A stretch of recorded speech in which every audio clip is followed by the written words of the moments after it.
Të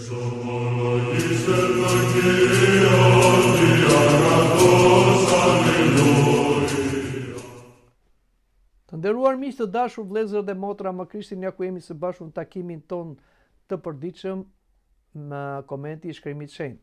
Krishti u ngjall. Jemi në datën 8 maj dhe Kisha Ortodokse në datën 8 maj kujton mrekullinë që bëhet e varri i Shën Joan Apostoll dhe Ungjillor, për atë që dilte si koliv, që e mblidhin të krishterët dhe përdorin për shërimin sidomos të syve, dhe pra Kisha na kujton këtë mrekullinë datën 8 maj, prandaj na nxit lexojmë nga letra Apostull Ungjillorit Joan, letra e parë, kapitulli 1 deri në vargun 7. Dhe për mos u mbërkohë, lexojmë dhe komentojmë sipas etrëve të Kishës. Atë që ishte nga fillimi, atë që dëgjuam, atë që pam me syt tan, atë që vështruam dhe që duart tona prekun lidhur me fjalën e jetës. Dhe jeta u shfaq dhe ne pam e dëshmojmë për të dhe u shpallim jetën e përjetshme që ishte pranë Atit dhe që na u shfaq neve. Atë që pam dhe dëgjuam, ne po ja shpallim që dhe ju të keni bashkësi me ne, dhe bashkësia jonë është me Atin dhe me Birin e Tij Isu Krishtin. Dhe po ju shkruajmë këto gjëra që gëzimi juaj të jetë i plot, dhe ky është mesazhi që dëgjuam nga ai, dhe po ja u shpallim juve. Perëndia është dritë dhe në të nuk ka kurrfarë errësire. Po të themi se kemi bashkësi me të dhe ecim në errësi, ne gënjejmë dhe nuk e vëmë në praktik të vërtetën. Por po të ecim në dritë sikurse ai është në dritë, kemi bashkësi njëri me tjetrin dhe gjaku i Isu Krishtit, Biri të Tij, na pastron nga çdo mëkat. Pra, ky është teksti që lexojmë nga letra e parë apostullit të Ungjillorit Joan, i cili është komentuar gjerësisht nga etrit e shenjtë, Shën Joan Gojarti, Shën Agustini Hipos dhe të tjerë. Por le të fillojmë ta lexojmë varg me varg dhe ta komentojmë. Atë që ishte nga fillimi, atë që dëgjuam, atë që pam me syt tan, atë që vështruam dhe që duart tona e prekun lidhur me fjalën e jetës. Këtu apostulli dhe ungjillori Joan kërkon të na tregojë për personin e Isu Krishtit, për realitetin e mishërimit të Tij dhe të ngjalljes së Tij.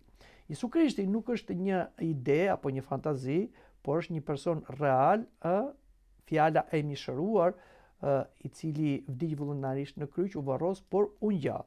Kështu që edhe kur ai u ngjall tek apostujt kërkuan ta preknin me shisat e tyre, edhe me syrin e tyre, por edhe me duart e tyre.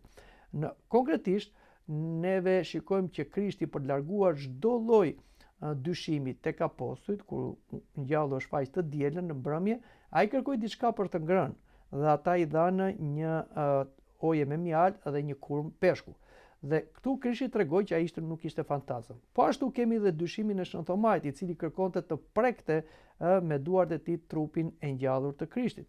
Dhe kur e preku dhe pa mish dhe eshtra, tha: Zoti im dhe Perëndia im. Prandaj edhe apostulli dhe ungjillori Joan na tregon për atë që pam, dëgjuam dhe duart tona e prekun lidhur me fjalën e jetës. Shën Joan Gojarti thekson se besimi bazohet në përvojën konkrete, jo në spekulime. Por dhe Shën Agustini kërkon na thot, duke mbështetur te kjo pjesë, se apostujt dëshmojnë me shisat kundër herezive që mohonin ngjalljen e trupit të Krishtit. Prandaj, të dashur krishterë, ngjallja e Krishtit nuk është një mit, është një realitet, ka dëshmi apostolike, pra dëshmimtar, të cilët e kanë parë, e kanë dëgjuar, madje dhe e kanë prekur. Por le të lexojmë edhe vargun më poshtë, në vargun 2. Dhe jeta u shfaq dhe ne pam e dëshmojmë për të dhe ju shpallim jetën e përjetshme që ishte pranë Atit dhe që na u shfaq neve. Jeta u shfaq. Këtu jeta identifikohet me Krishtin si person. Dhe identifikohet me Krishtin si person që është tregues dhe përfaqësues i jetës së përjetshme.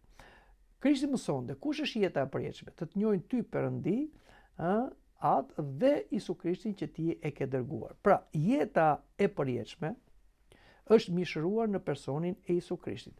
Prandaj, jeta e përjetshme, sipas etrëve, nuk është vetëm dhuratë, por është një person, është Isu Krishti, dhe etrit theksojnë këtë zbulesë. Ajo që ishte e fshehur tek Ati u bë dukshme tek Biri. Kështu që jeta e përjetshme e Perëndis, e cila është mishëruar te Biri, u bë dhe jetë e përjetshme e neve njerëzve, të cilët u krijuam nga Perëndia me potencialin për të bërë ose për të qenë të përjetshëm, por mëkati e ndaloi përjetësinë tek neve. Atëherë Krishti na i ridha përsëri përjetësinë kur na bashkoi me veten e tij dhe e shenjtëroi dhe hynizoi natyrën njerëzore me ngjalljen e tij dhe e bëri të përjetshme. Në vargun 3 na thuhet: atë që pam dhe dëgjuam, ne jo shpallim, që dhe ju të keni bashkësi me ne dhe bashkësia jonë është me Atin dhe me Birin e tij Isu Krishtin. Pra, atë që pam dhe dëgjuam, tham që apostujt e pan dhe dëgjuan Krishtin, sidomos edhe të ngjallur, por ai kërkon të na thot, pra Shën Johani, apostulli ungjillor, sipas etërve, që duhet kemi bashkësi me ne. Pra, nuk mjafton vetëm të keni besim në Krishtin e ngjallur, por duhet keni bashkësi me apostujt e Krishtit që janë themelet e kishës apostolike. Kështu që Shën Agustini na thot, nuk ka bashkësi me Perëndin edhe në Krishtin pa pasur bashkësi me kishën e Krishtit, sepse kisha e Krishtit dhe Krishti janë të njësuar. Kreu që është Krishti dhe trupi që është kisha. Kemi një bashkësi që është vertikale me Atin dhe me Birin, po është një bashkësi horizontale me kishën. Kështu që vetëm në këtë lloj bashkësie ne mund të jemi në unitet me Perëndin dhe me njëri tjetrin. Ndryshe, jashtë kishës nuk ka shpëtim, sepse je jashtë trupit të Krishtit. Prandaj, disa heretik që thonë ne besojmë Krishtin, por nuk jemi pjesë e kishës së Krishtit, ata nuk kanë shpëtim. Pse nuk kanë shpëtim? Sepse nuk mjafton vetëm besimi, por duhet dhe bashkimi me trupin e Krishtit ose uniteti që thotë edhe apostulli dhe ungjillori Joan, të keni bashkësi me ne. Pra me ne dhe me kishën apostolike. Dhe në vargun 4 na thuhet, dhe po i shkruajmë këto gjëra që gëzimi juaj të jetë i plot. Gëzimi juaj të jetë i plot. Gëzimi është një dhuratë e Shpirtit Shenjtë dhe Perëndia është një qenie e gëzuar, e lumtur.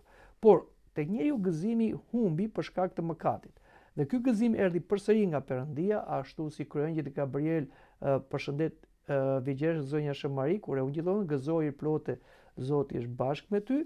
Po ashtu këtë gëzim për gjithë njerëzit e bëri të mundur Krishti, i cili largoi mëkatin dhe bëri bashkimin e Perëndisë me njeriu, duke edhe njeriu gëzimin e Perëndisë, që është një dhuratë e Shpirtit Shenjtë.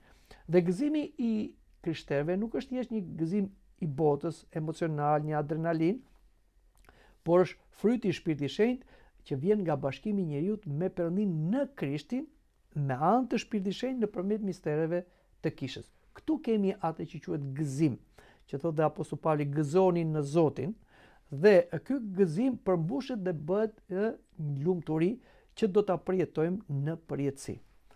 Jemi në vargun 5 dhe ky është mesazhi që dëgjuam nga ai dhe po ju shpallim juve, Perëndia është dritë dhe në të nuk ka kurfar errësire. Në këtë varg apostulli dhe ungjillori Joan thot një të vërtetë të madhe, Perëndia është dritë. Kuptimi i fjalës dritë nuk e ka thjesht për dritë fizike, por dritë mendore, që do thot tër shenjtëri, tër të vërtet, tër pastërti. Kështu pra është Perëndia, nuk ka asnjë njoll mëkati. Shën Agustini thot nuk ka asnjë përzierje të së keqes me Perëndin. Dhe ky është themeli për etikën e krishterë. Kështu që ne jemi thirrur të bëhemi dritë siç është dhe Perëndia dritë, të bëhemi bijtë e dritës. Prandaj dhe Krishti tha ju jeni drita e botës.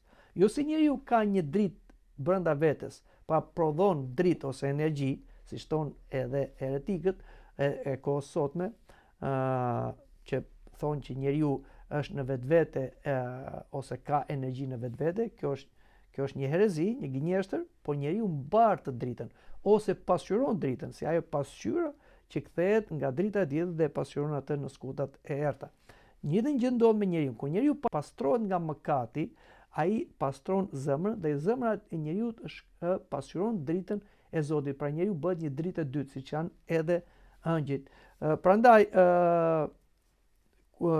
duhet kemi kujdes që neve të jemi të bashkuar me dritën e Zotit, që do të thotë të ecim në porositë e Zotit.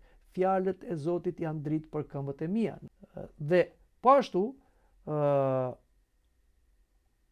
lexojmë më poshtë, po të themi se kemi bashkësi me të dhe ecim në errësi, ne gënjejmë. dhe nuk vëmë në praktik të vërtetën. Pra, po të ecim në bashkësi me të. Etrit këtu na thonë që duhet kemi kujdes, në qoftë se ne themi që jemi të krishterë, por ne jemi duke ecur në një rrugë jo të krishterë, pra jemi të krishterë në dukje, në emër, në tradit, por jo në jetë, atëherë ne ecim në errësirë. Errësira e mëkatit. Dhe etri këtu kritikojnë hipokrizinë. Ashtu si tha dhe Krishti, ruani nga brumi i farisejve që është hipokrizia. Shën Joan Gojarti thotë, u mjafton rrëfimi vetëm me gojë. Jeta duhet përputhet me besimin. Errësira pra nuk është një errësirë fizike, ashtu si edhe drita nuk është dritë fizike, por është errësira e mëkatit. Dhe mëkati është një mashtrim dhe kthehet në një hipokrizi. Prandaj duhet kemi kujdes. Kisha kërkon jo vetëm ortodoksi, një doktrinë e drejtë që është dritë, por dhe ortopraksi, një jetë e drejtë që po përsëri është dritë. Ndryshe, atëherë, nëse ne kemi një dëshmi ortodokse thjesht me fjalë, por me jetë ne nuk jetojmë si të krishterë ortodoks, atëherë kemi hipokrizi. Kemi dritë dhe errësirë, por dhe drita dhe errësira nuk mund të qëndrojnë dhe nuk kanë bashkësi me njëra tjetrën. Prandaj, duhet kemi kujdes, thotë Shën Joan Gojarti, dhe në vargu 7 sqaron, por po të ecim në dritë, sikurse ai është në dritë, kemi bashkësi njëri me tjetrin dhe gjaku i Jezusi Krishtit biri i tij na pastron nga çdo mëkat.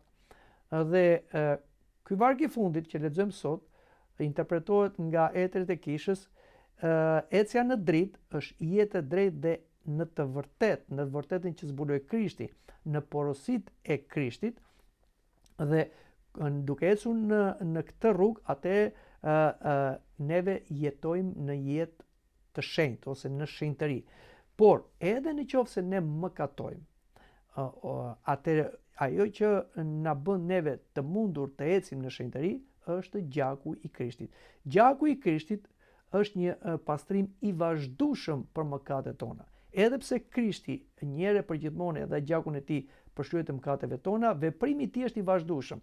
Prandaj në kishën tonë ortodokse ne kungohemi në mënyrë periodike me trupin dhe me gjakun e Krishtit për ndjesën e mëkateve dhe jetën e përjetshme. Amin. Të dashur të krishterë dhe miq, mendoj që këtu ta mbyllim edhe bisedën për sot, por takuar në takimin e ardhshëm. Deri atëherë, miru takofshim.